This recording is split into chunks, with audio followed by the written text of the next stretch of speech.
इन दिनों एआई की ही धूम है। हर जगह बस एआई की ही डिस्कशन होते रहती है। फिर चाहे वो चैट जीपीटी से चैट करने के बारे में हो या फिर मिड जर्नी से कुछ अमेजिंग आर्ट वर्क्स बनाने की। मैं भी एआई के साथ कुछ ऐसे ही एक्सपेरिमेंट्स करते रहता हूँ और इसी दौरान एक एक्सपेरिमेंट मैं अपने इंडियन सुपर हीरो क्रिश के ऊपर भी किया और एआई से पूछा कि क्रिश इन फ्यूचर क्रिश 4 में कैसा दिखेगा, तो वो मुझे कुछ ऐसा बनाकर दे दिया, जिसके बाद बहुत से लोगों का रिएक्शन कुछ ऐसा आया, ये तो सुनील ग्रोवर है, गुत्थी, यंग सिल्वेस्टर स्टोन, अरे ये तो नाइट विंग बन गया और भी न जाने क्या क्या। अब भाई हमें यहाँ ये चीज समझना पड़ेगा कि एआई इतना परफेक्ट नहीं बना सकता, क्योंकि अभी भी एआई सिंपल वर्ड्स को नहीं समझ सकता, आपके फीलिंग्स को नहीं समझ सकता, उसे बस डिटेल्ड डिस्क्रिप्शन चाहिए, तब मे भी वो कुछ परफेक्ट बनाकर दे सकता है। पर भले ही रियल टाइम में अभी भी हमें परफेक्ट एआई नहीं मिला है, पर परफेक्ट एआई वाली मूवीज तो न जाने हम कब से देखते आ रहे हैं। मार्वल के जारविस के बारे में तो हर पॉप कल्चर फैन जानता ही होगा,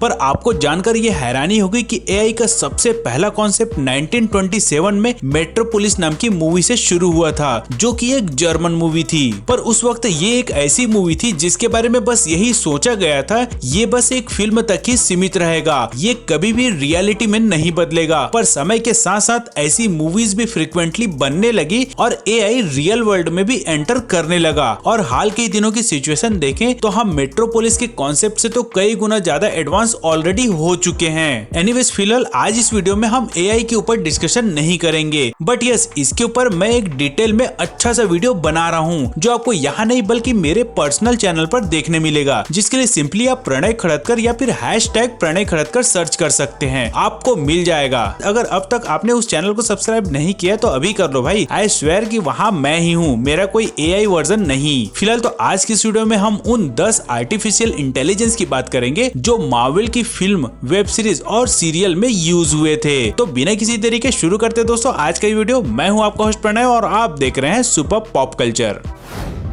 तो शुरुआत करते हैं नंबर 10 से और यहाँ नंबर आता है वीजी का, हुलू ओरिजिनल में आने वाले मार्वल रनवेज, जिसे शायद बहुत ही कम लोग जानते होंगे, पर ये भी एक सुपर हीरो शो है जिसमें टीना मिनोरू और उसकी टेक टीम विजार्ड ऐसा एआई सिस्टम डिजाइन करते हैं जिसे वो हाउस होल्ड्स में इंस्टॉल किए हुए रहते हैं। और सिंस अपने सीक्रेट मिशन के कारण कई बार वो काफी दिनों तक अपने घर से बाहर नहीं निकलते, तो इस दौरान वो एआई का यूज करते हैं बाहर की दुनिया से अपडेटेड रहने, वेदर रिपोर्ट्स और सिक्योरिटी के पॉइंट ऑफ व्यू से। हालांकि ये इतना एडवांस तो नहीं है, पर मोस्ट ऑफ द टाइम ये इनके काफी काम आता है।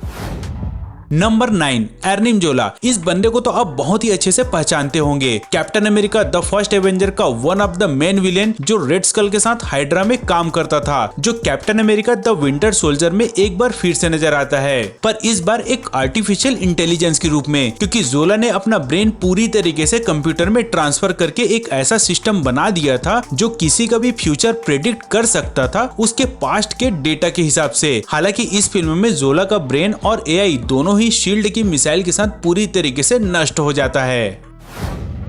नंबर 8 वकांडियन एआई ग्रियोट, वकांडा में किसी भी टेक्नोलॉजी का क्रेडिट एक को ही जाता है, दैट इज टिचाला की बहन सूरी, और जिसने ही वकांडा के लिए एक ऐसा एआई क्रिएट किया था जो ऑलमोस्ट हर तरीके से उसकी हेल्प करता था। पर इसका हेल्प हमें मूवी में अभी तक ज्यादा नजर नहीं आया, सिवाय एक के जब एजेंट रॉस को वो वकांडियन प्लेन उड़ाने में हेल्प करता है। बट सिंस एमसीयू अभी भी चल रहा है और ब्लैक पैंथर भी, तो इसकी पॉसिबिलिटी ज्यादा है कि इसका यूज हमें आने वाले समय में और भी देखने मिल जाए। Number 7 Karen, Captain America Civil War में टोनी स्टार्क ने इस सिस्टम को स्पाइडरमैन के सूट में इंस्टॉल किया था, जिसका मेन इंटेंशन था पीटर पार्कर की एबिलिटी बढ़ाना, उसे एग्जैक्टली वैसी ही फैसिलिटी देना है जैसे टोनी स्टार्क को जारविस आयरन मैन के सूट में देता है। ऑल्दो स्पाइडरमैन ये सूट और एआई को अनलॉक होम कमिंग मूवी में ही कर पाता है, पर next movie Far From Home में ये डिस्ट्रॉय भी हो जाता है। Number 6 Edith, again Tony Stark की टेक्नोलॉजी जो मिलता है पीटर पार्कर को, जो एक सनग्लास के रूप में होता है, जिसका नाम होता है एडिथ और जिसका फुल फॉर्म होता है even dead I am alive. और सिंस ये टोनी स्टार्क का ही था, इसलिए पीटर पार्कर इसके थ्रू स्टार्क इंडस्ट्री के ऑलमोस्ट हर चीजें एक्सेस कर सकता था, यहाँ तक कि स्टार्क मिसाइल्स। स्पाइडरमैन इसे गलती से मिस्टीरियो को दे देता है, ये सोचकर कि उससे ज्यादा वो डिजर्विंग है। हालांकि गलतफहमियां दूर होने के बाद वो उसे लंदन में जाकर लड़कर वापस ले लेता है। Number 5 Friday. Age of Ultron में जब टोनी स्टार्क जार्विस को विजन में अपलोड कर देता है तब उसे एक नए एआई की जरूरत पड़ती है और वो उस नए एआई का नाम रखता है Friday, means female replacement intelligent digital assistant youth. Jarvis और एडिथ की तरह फ्राइडे के पास भी ऑलमोस्ट पूरे स्टार्क इंडस्ट्री का कंट्रोल था। फ्राइडे टोनी के साथ लास्ट तक मींस एंड गेम तक देती है। नंबर 4 एजेंट ऑफ शील्ड की Aida means artificial digital assistant, जो एक रोबोट एआई थी और जिसे क्रिएट किया था होल्डन रेडक्लिफ ने। वैसे इसे आप विजन की कॉपी मान सकते हैं, मगर दोनों में फर्क इतना होता है कि विजन एक प्योर सोल होता है और आइडा डार्क होल्ड के कारण करप्ट होकर अपने आप को इनह्यूमन में बदल देती है, जिसके कारण अल्टीमेटली उसे घोस्ट राइडर मार देता है।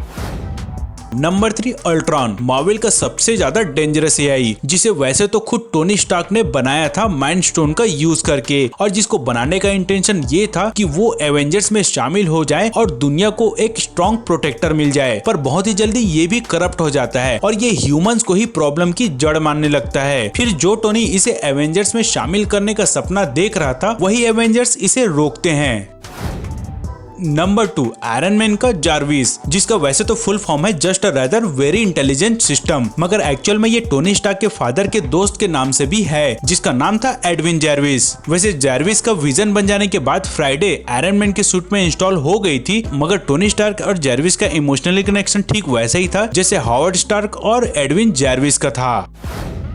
एंड फाइनली नंबर 1, जिसमें है सुप्रीम इंटेलिजेंस, जो कि एक अमेजिंग आर्टिफिशियल इंटेलिजेंस होती है, जो फॉर्मर क्री एम्पायर की रूलर भी थी। एमसीयू में फर्स्ट टाइम इसे इस तरीके से इंट्रोड्यूस किया गया था, मगर कॉमिक्स और एनिमेशन में ये कुछ इस तरीके से दिखता था। सुप्रीम इंटेलिजेंस मार्वल का सबसे ग्रेट एआई माना जाता है और जो कभी भी खत्म नहीं हो सकता। सो मोस्ट प्रोबेबली आने वाले समय में एमसीयू की मूवीज में हमें ये देखने जरूर मिलेगा। तो ये था दोस्तों मार्वल के एआई की टॉप 10 लिस्ट। उम्मीद है आपको आज का ये कंटेंट पसंद आया होगा। भाई पसंद आएगा तो वीडियो को लाइक और चैनल को सब्सक्राइब जरूर कर लें। तो मिलते हैं दोस्तों अगले वीडियो में, तब तक के लिए tata bye bye and take care.